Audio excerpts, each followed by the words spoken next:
아침 하나님과 함께 누리는 하늘의 양식 오늘 만나.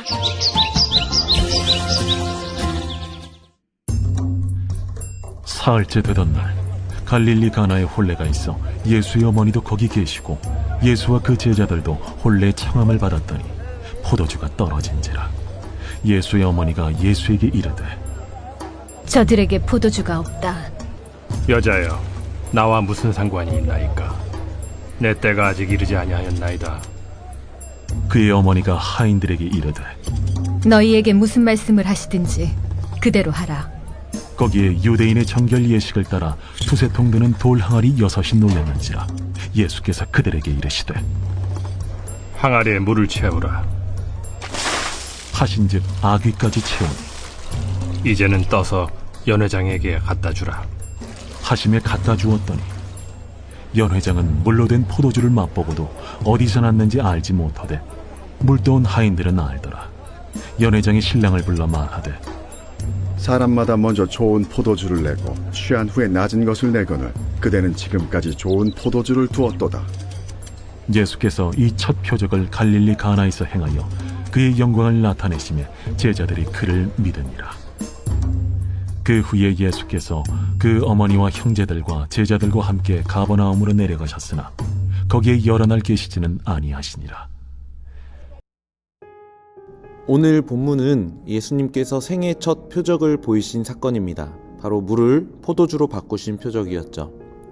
물이 포도주로 바뀌는 것도 정말 놀라운 일이었지만 사실 오늘 본문에서 가장 놀라운 사건은 예수님께서 독자적으로 사역을 스스로 하신 게 아니라 하나님의 때에 하나님이 정하신 일만 하셨다는 것입니다. 혼인잔치가 있는 집에 포도주가 떨어졌습니다.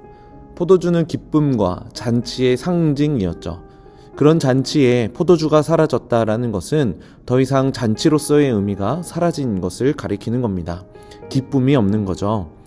당시 혼인잔치는 일주일 정도 진행되었습니다.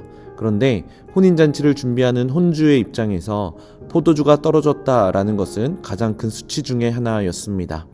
그런데 그때 예수의 어머니가 예수에게 이렇게 이야기합니다. 저들에게 포도주가 없다. 그러자 예수님은 4절에 이렇게 말씀하시죠.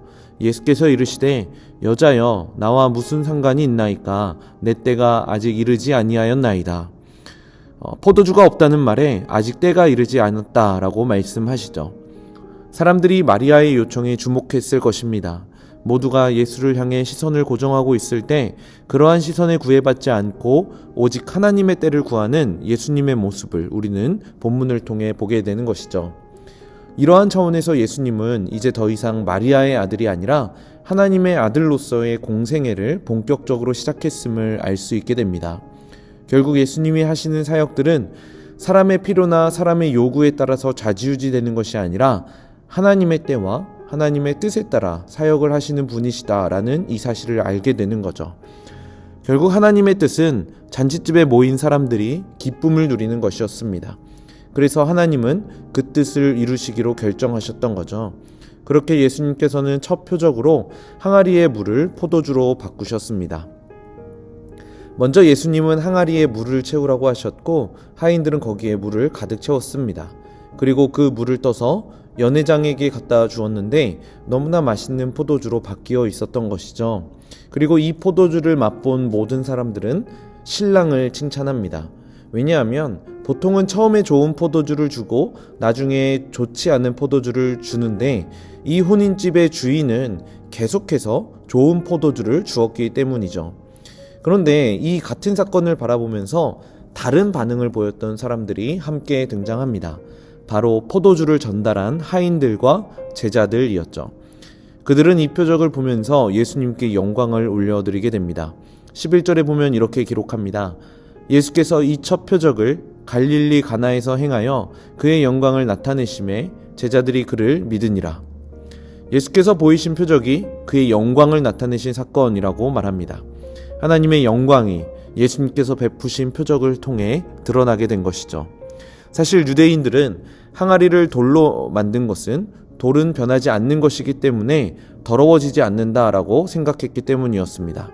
그것이 정결을 유지하는 방법이라고 생각했었죠. 그렇게 정결 규례를 지키고 있었던 것인데 그것으로 기쁨을 누리기엔 충분하지 않았던 것입니다. 포도주가 사라진 것처럼, 다 떨어진 것처럼 기쁨이 사라졌던 것이죠.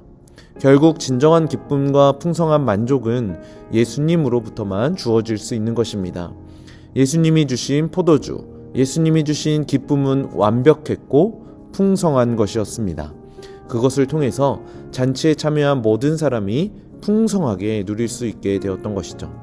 결국 우리 삶 속에서 예수님을 통해서 누리는 기쁨이 곧 하나님의 영광임을 본문은 우리에게 가르쳐주고 있습니다.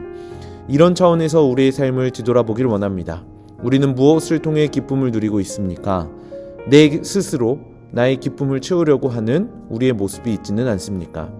그것을 통해서는 잠깐의 만족을 누릴 수는 있어도 금방 사라져 버릴 것이고 끝나버린다라는 이 사실을 우리는 기억해야만 합니다.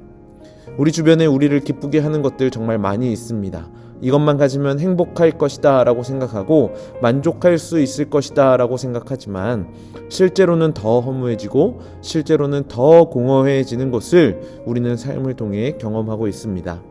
그렇기 때문에 우리는 기억해야만 합니다. 진정한 기쁨은 오직 예수님께서 채워주실 때에만 가능합니다. 오직 예수님이어야만 합니다. 예수님이 채워질 때 행복해질 수 있음을 기억하시길 축복합니다. 오늘 하루 더욱 예수님으로 채우시고 그 예수님께 영광을 올려드리는 우리 성남제일의 모든 성도님들 되시길 주님의 이름으로 간절히 축복합니다.